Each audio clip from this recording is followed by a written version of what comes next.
Alors ça, c'est une possibilité. C'est une possibilité tout à fait parce que ça voudrait dire qu'on utiliserait ces recettes pour stimuler le côté offre dans l'économie et stimuler donc tout ce qui va produire des technologies plus économes d'énergie ou des technologies de captage des gaz, etc.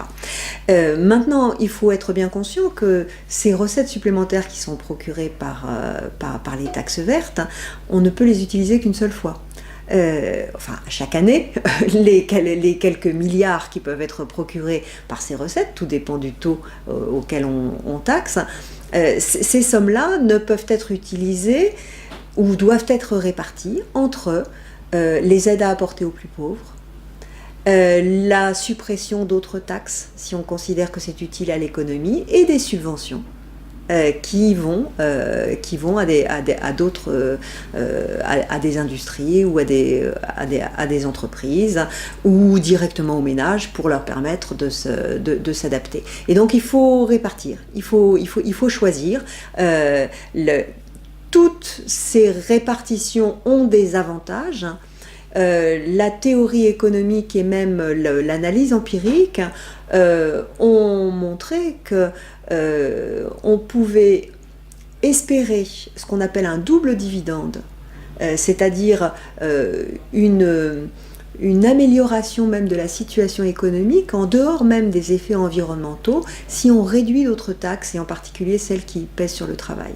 Et donc c'est un peu difficile de savoir a priori et de façon théorique ce qui serait le plus bénéfique. Stimuler la recherche et développement, stimuler les nouvelles technologies, c'est une piste très intéressante. Il ne faut pas oublier que la recherche et développement, c'est un mécanisme qui a un rendement aléatoire.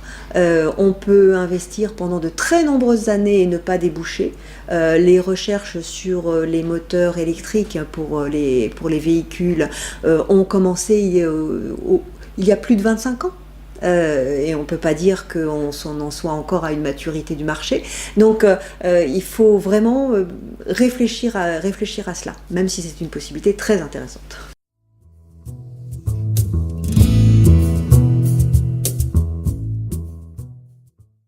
Le problème du transport routier, c'est que c'est un secteur qui est effectivement un secteur qui emploie de la main-d'œuvre, mais qui est un secteur qui a un impact sur l'environnement extrêmement nocif.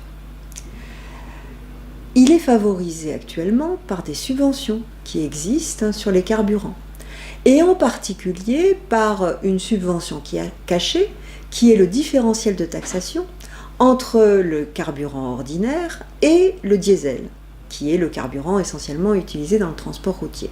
Et ça, c'est une subvention. C'est une subvention qui est donnée par le gouvernement français. La question qu'il faut se poser, il y a une question de court terme et une question de long terme. La question de long terme, de moyen long terme, c'est que le transport routier est tellement polluant qu'il faudrait remplacer le transport routier par d'autres modes de transport qui soient moins polluants. Ou favoriser le remplacement des moteurs diesel par des moteurs qui soient beaucoup moins polluants parce qu'ils fonctionneraient avec d'autres carburants.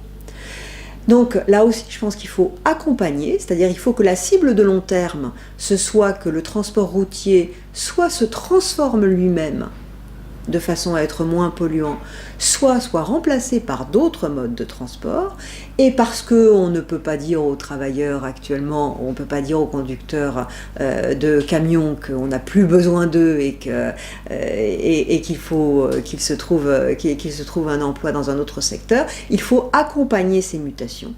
Les mutations de tout le monde d'ailleurs, des conducteurs comme la mutation du secteur. Il faut l'accompagner, mais il faut bien voir que actuellement ce secteur-là est un secteur en quelque sorte sous perfusion.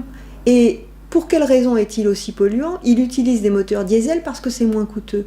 Or, c'est moins coûteux bien que ce soit mauvais pour la santé. Il faudra ça n'a pas été décidé pour le moment visiblement, mais il faudra absolument réaligner la fiscalité du diesel sur les autres carburants et il faudra prendre des mesures structurelles pour accompagner tous ceux qui ont acheté parce qu'ils ont été mal conseillés et ils ont été mal orientés par l'existence de ce différentiel de taxation. Il faudra les accompagner pour qu'ils puissent changer de véhicule.